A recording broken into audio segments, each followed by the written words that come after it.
All right, we are live. I'll wait for just a moment to see if we have any attendees coming in.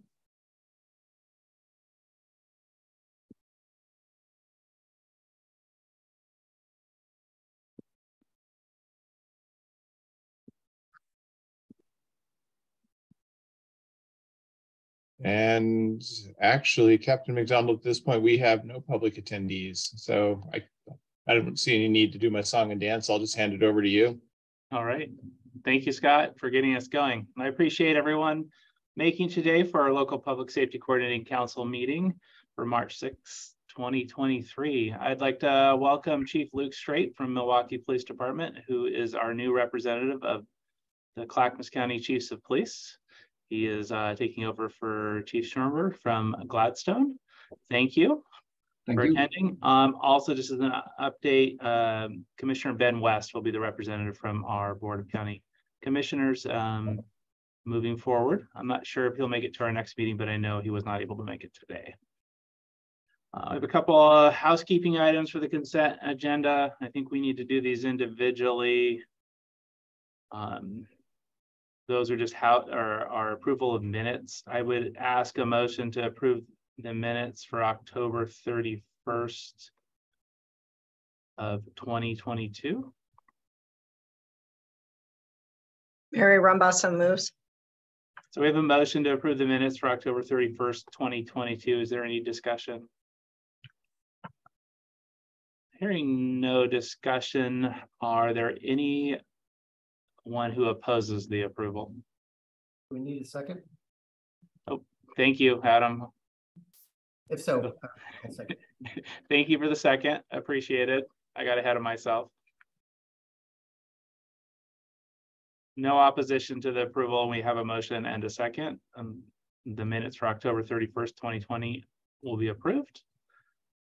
Could I get a motion for approving the minutes for December 1st, 2022? So moved. This is Adam. Thank you, Adam. Could I get a second to that? I'll second. Thank you, Bruce. Any discussion on the minutes for December 1st, 2022? No discussion? Any opposition to approving the minutes for December 1st, 2022? No opposition, it moves as approved. Thank you. All right. Well, I'm jumping to my action item. That is our discussion and approval of the Clackamas County Justice Reinvestment, our semi-annual report for July of 2022 through December of 2022. The report went out to all our membership. I will highlight a couple areas, just in general, that our programs have just about made it to pre-pandemic operations. CSAP is running near its capacity. We were able to add an additional therapist here at the, which brings it up to 5, which just wanted to highlight, which is a great addition. We are also, in addition to that, and working with the jail, have created the jail portion of CSAP. I don't know if anyone on here has been around long enough, but 97, we started CSAP with a jail component to it. So returning to realizing the importance of working with individuals prior to their release to treatment, and doing some front end work before transitioning straight to our inpatient portion in the community. One dramatic, I think, difference from pre-pandemic to post-pandemic is the number of individuals who are on an oral form of medication-assisted treatment that has started in the jail and then they transition to that into the program. You've probably heard me talk a little bit about that in the need for moving some of the JRI funding to the injectable form of MAT Sublocade, which was highlighted in the report that we were able to finish the procurement process and get some of that into the jail for jail health. I don't know if we've actually done an induction with someone yet, but I hope that will help. One, with the long-term success with individuals either transitioning to CSAP or transitioning into the community. It is open to both. We're about 50 injections at this time with that funding. that we have over the next year. But one of the challenges in CSAP with individuals on oral MAT is just the dosing that can be challenging, and sometimes the transition to that on top of a number of other factors with our population. The other piece in the report to highlight is we are returning to our pre-pandemic of transitioning individuals on short-term transitional leave from the Department of Corrections.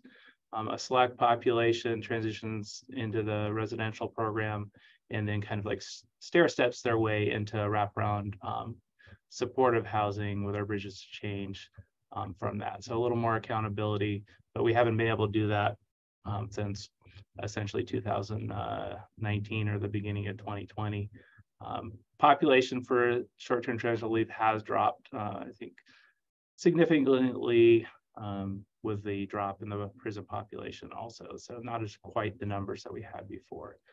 A couple areas I'd like to highlight with feedback I'm going to work on for the next report that we got was looking at, in addition to the 1-year recidivism rates, looking at 3 years. So we're going to do some more work on that, hopefully provide some context with the pandemic effect on some of that, because of 3-year recidivism rates for those programs will span the pandemic. So I want some context on that also, but I appreciate that feedback that was provided. One of the impacts to our pretrial program that we saw some changes was the implementation of Senate Bill 48 from last legislative session, in that implementation of a local presiding judicial order. That that's the reason I've asked our jail commander, Captain Lee Eby, to be here to speak a little bit too, maybe answer some questions about. He was very involved in working with the presiding on this presiding judicial order in the DA's office and our defense bar, but just kind of the impacts it had and just any questions about how that impacted our pretrial program and questions that may. The other piece before we jump into that, I'll just highlight that we, in that budget adjustment, we, well, that wasn't part of the budget adjustment, sorry, but in this last application process, we added the ability to a home confinement component. You saw that in the report referred to as PRISM. It took a little bit to get that going, but that is in effect today. And if there's are specific questions about that program, Captain Eby could answer that. So just briefly, Lee, if you could touch a little bit on what impacts you saw, and then if there's questions regarding that, we can go. Thank you, Captain McDonald. So overall, Senate Bill 48, what we've seen is an increase of people being held in custody, while the Senate bill went forward towards trying to release more people out instead of presumptive holding. It actually, we've seen a larger chunk of individuals have been held in custody. In addition to that, one of the changes the presiding order had done is that those individuals who were released after arraignment or forced release out of the jail due to overcrowding are placed on pretrial. And so we're seeing a larger number of individuals now going on pretrial because of the effects of Senate Bill 48. And if you don't mind, I'm going to share my screen for just a second here. Kind of talk about some, hopefully you guys can see my spreadsheet here. So just kind of go over it just really briefly and kind of looking at comparators. Last year, July 1st was when Senate Bill 48 kicked off here in Clackamas County, and then looking to the end of the year, December 31st, and then going back to 2019 as a comparatory. Again, that prior to the pandemic, to make it really look at similar numbers.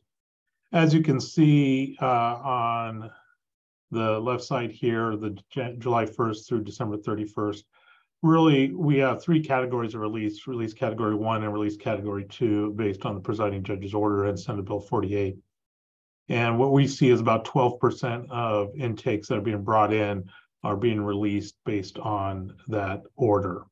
We have a few release category 3s. Those are ones that are usually based on overcrowding. It's a small number last year, but it does happen. But really kind of the big thing we see is that court releases. So about 33% of those pre-sentence coming in are being released by the court, where if you go back to 2019, the court was releasing about 48%. So we've seen a dramatic decrease in court releases. Obviously, there can be a number of reasons for that, but the effects of 48 showed that they weren't releasing just based on the presiding judge order, as was expected from the Senate bill. Our forced releases have gone up as people are being held more. We only have a finite number of beds in the facility, and so we have seen that up. No complaints from the DA's office stay relatively constant in both 22 and in 2019. Just based on the total numbers. But if you look at percentage wise, obviously there was less no complaints last year than there was in 2019. Security releases have gone down, which we expected from Senate bill, which basically got rid of bail prior to arraignment. So we expected that and have seen those numbers going down. But really, one of the interesting things was looking at repeat offenders, but also new crimes within the 12 months from those people who'd been in prior to in the facility. When you look at repeat offenders, you see about 30% had been in here in the jail prior within the 12 months, and that's in the Clackamas County Jail. But only about 10% were new crimes. So probable cause for new crimes. If you're looking back in December 2000, from July to December in 2019, we see that the repeat new crimes is relatively about the same at 9.34%. But we obviously see a higher percentage of people who've been booked prior into the jail at 52%. So we saw, again, some different changes. We've seen a lot more numbers, obviously, in 2019 than 2022 based on the pandemic. But as we're moving forward, that has been somewhat of the effect Senate Bill 48 has had, at least here at a local correctional facility.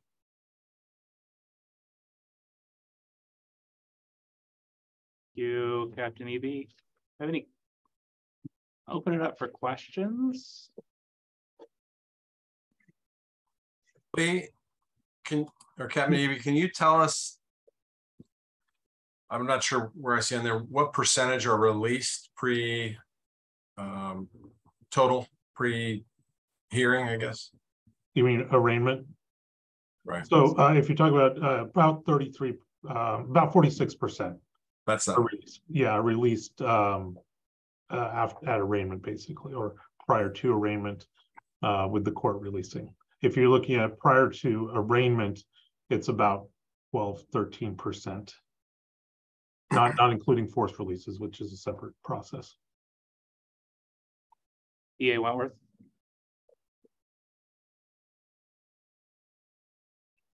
You're on mute, I believe, or you. Thank you.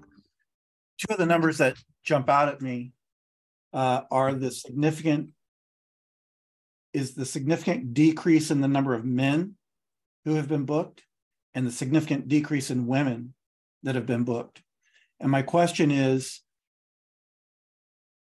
it possible that either crime has gone down, or another explanation is that a greater number of people are being cited to appear as opposed to those who were arrested in 2019.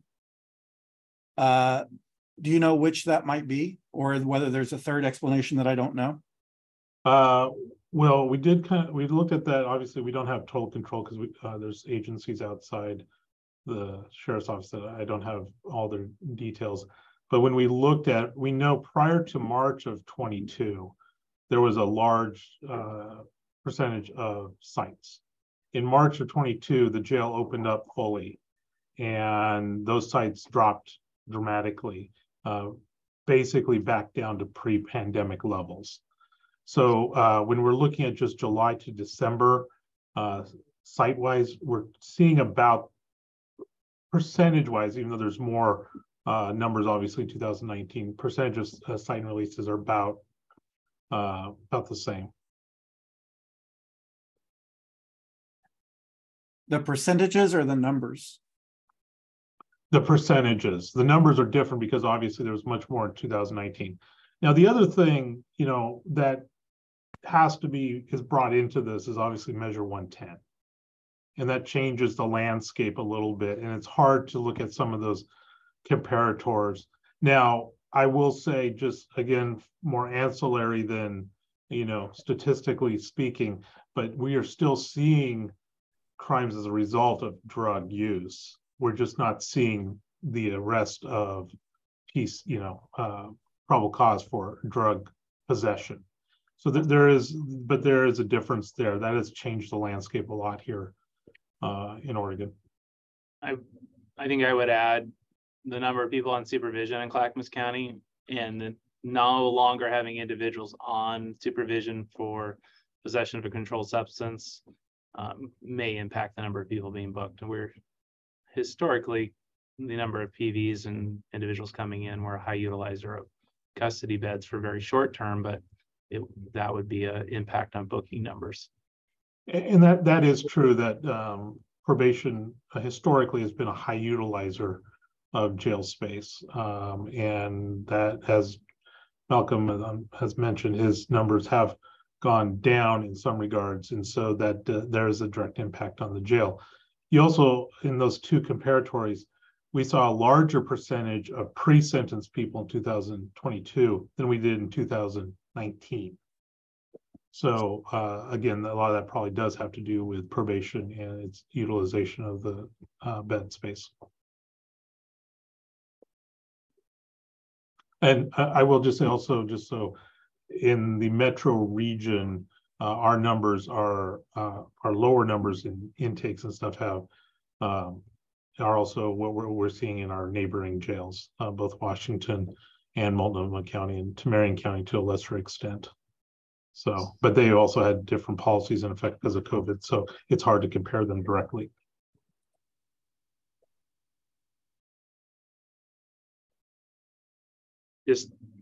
I grabbed the numbers really quick. In November of 19, we were about 1,764 individuals on for probation or post-prison supervision, and we're down to 1,296 of November of 2022. Those are the most up-to-date numbers. I mean, the populations, whether it's post-prison or probation, have kind of dropped at a similar rate, but that is a pretty significant change. I'm sorry, Malcolm, what was the first number? So the first numbers, so for November 1st of 2019, we were at 1,759 on supervision for probation and post-prison supervision. For November 1st of 2022, it's 1,296. There is a slight uptick in the number of people on supervision locally and statewide. It's not significant, but it seems to be like it may have hit bottom and is starting to click up. But we're always about 3 months behind in having the numbers from the state. So just to kind of give a little bit of comparison during the same period of time from July to December, our jail, Clackamas, did basically 5,500 intakes.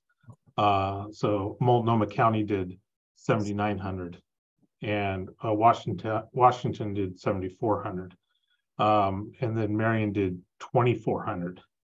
So the numbers of all are across the board have been down in the region. But there's also a lot of other effects of that because of COVID and certain other things that have affected the last couple of years. And did I miss it, or do you draw or speculate conclusions from that data? I don't have a lot of conclusions, or I can draw stuff short term. Long term will be more interesting to see as we move in the next year, where we have a full year of data. But we do know that we're seeing a lot more people held, which is causing our forced release numbers to go up, only based on the Senate bill and the presiding judge's order at this point. And then there's always the effect of Measure 110. But again, we need a little bit longer, at least another year, to really look at the data to find out.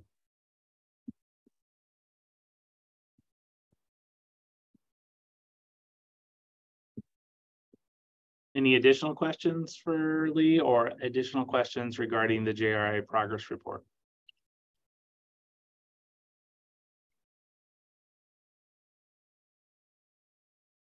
Nope. Judge Langer? Thank you. That's really interesting data. I think it's particularly interesting that we judges are releasing at lower rates than were the case before. It sounds like Senate Bill 48, which is, you know, counterintuitive from what I think legislators were anticipating, but it's really interesting. I wanted to note as to the information about access to medication addiction treatment in the jail, that, you know, I really support what you're talking about in terms of shifts and helping people who are headed in that direction from earlier stages. I'm on the opioid settlement prevention treatment recovery board, and I know that the voting members of the board just approved 13 million to go to the, I think it's like Oregon Safe, a large procurer of Narcan, naloxone, that might be relevant to some of the needs. And there's an anticipation to expand access to entities beyond those that had been having access to that source before. That money may also be helpful to other things that you folks are buying within the county as a source of treatment aids, life-saving aids in your facility. So thanks. Thank you, Judge. I don't see any additional hands up.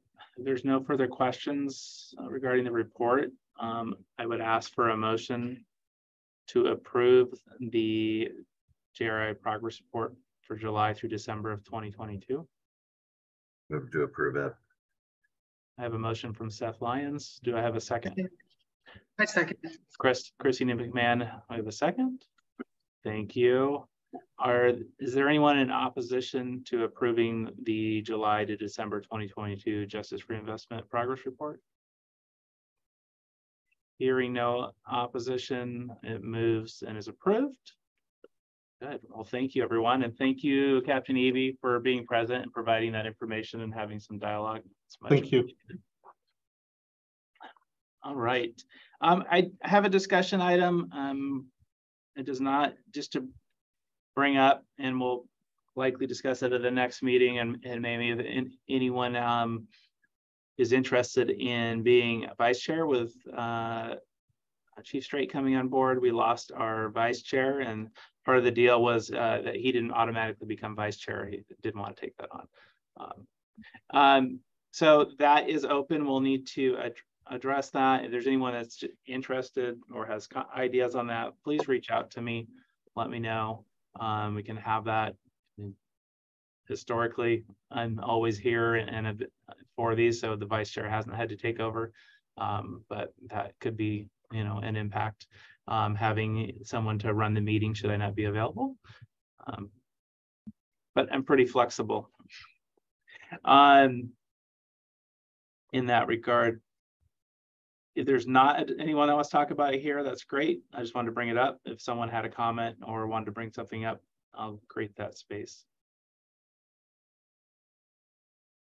Okay, well, we'll move on. To give an update, our subcommittee, the Advancing Racial Equity in the Public Safety Work Group, we met here last month. The work has been being done on kind of next steps for the capacity building grant that we got from the Criminal Justice Commission. That is to continue the work that we were doing with the Equity Action Plan that we created. We'll be doing work over the next year with LPSC as a whole, just to give you that discussion, and we can have some further, there's questions regarding it, but we're working with MPCC via Portland State University, again, continuing work with them. in taking that action plan and the focus areas, really looking, I think one of the most important aspects of in discussing this is really what is LIPSC's purpose? What do we see the long-term? Kind of how do we explain to new members coming on what we're here to do? So as a group, creating some space to discuss that. What does the structure need to look like? When we have have solidified what we want to do, what are we here to do? Have you heard me, the main focus is often community corrections items that come up and juvenile items that come up that statutorily require approval. But what more can we do as a public safety coordinating council when we come together? Additionally, focusing on areas of data that how all our different respective areas intersect and how we can utilize that high level data to look at what Clackamas County and the public safety system is doing good and where we may need to make changes. But those are the dialogue. And we spent some time discussing that at the last meeting. And I utilize that to get feedback and kind of get information as kind of next steps. Right now, MPCC has been part of that. They're gathering the information and discussing to kind of build a final area. But the concept would be for us to get together in person, not as a LIPSC meeting, but as a working learning session and have these discussions, kind of spending the time to, do we have something we foresee that would be important to LIPSC to be different, look at some other models in the state? Is there a desire to have additional funding or request for funding to enhance what Elizabeth does for us now, but beyond that or greater? Some LIPSCs have a full-time coordinator. And if we want to do more than what we're doing, that's likely what it would take. And I know there's some discussion, and Adam has shared that with some funding possibilities that they come through, that Elizabeth could be available for some additional time. I'm just, I'm thankful for the time we do have her in helping get these meetings scheduled and keeping us on track. But that's the essence of it. This was in the direction. I mean, those are the two, those came out of the action plan we did and kind of the focus. And I think it's come up, the reminder, like we need to focus, first of all, why we're here and what we want to accomplish as a LIPSC or local public safety coordinating council, and build off of that. And the second piece is the data piece, which is important to all of us. And those are the two driving factors that, as we utilize this funding to move us forward. So more to come on it. Certainly, if you have questions today, right now, this is a space. Feel free to reach out to me directly if you'd like to have that conversation, just one-on-one or in a smaller group. But to me, it's exciting. To me, it's, to be able to have someone assist us on that and create some space where we can come together in person. I know this is a very efficient way for us to do our LIPSC meeting, but the work that needs to be done with this capacity building, to me, it's important that we do it face to face. Thoughts, comments? Anyone have some additional to add to today's meeting? Oh, go ahead. Oh, I was just gonna say that it is an exciting opportunity, and just want to put in a plug if it's not already there to make sure that we're clear on what are the opportunities, what are other LIPSCs doing. We could generate, and what are their sources of funding? Because that could be a limiting factor, of course. Yeah, and I think in discussion with MPCC, we had some examples of other counties that we'll be able to highlight on, and doing some further work on some of reviewing the Criminal Justice Commission's information they have on LIPSCs. There is a nationally, there's other states or locations that do similar. And so there's some examples there that I just happened to come across that I found interesting that may be something for us to reflect on. And we had a question from Emily. I'm just looking forward to being with y'all again one of these days, in the same room and all that. Well, yeah, and that is certainly that's something I look forward to also. So I do appreciate everyone's contribution to this and making the time out of their day to participate in our LipSync meetings. And hopefully everyone can be there for our next one. We're having 2 in 1 month, which I think is exciting. I'm excited to hear what Christina's bringing. And it's a meeting where I don't think I have anything community corrections related, and I haven't had one of those. So I always appreciate that. So, all right.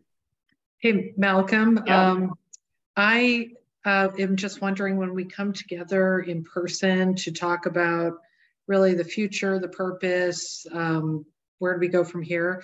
How much time are you envisioning? Is it kind of like a half-day retreat? Is it just, I just don't see us having the ability to really dive into that like in an hour or an hour and a half. So I'm just curious. Yeah, no, I'm looking at a minimum of a half day facilitated, potentially longer. I know that can be challenging with everyone that's on LipSync in schedules and such. So we'll be trying to give ample time to calendar that in the future. So we have, this process can till the end of the year essentially with the funding. So it's moving right along, and Emily is assisting me in meeting with MPCC and their team. And so, yeah, no, we need time, and we need it to be facilitated by an outside party and MPCC. Yeah. That's kind of their specialty. Great. Thank you for making that happen. You're welcome.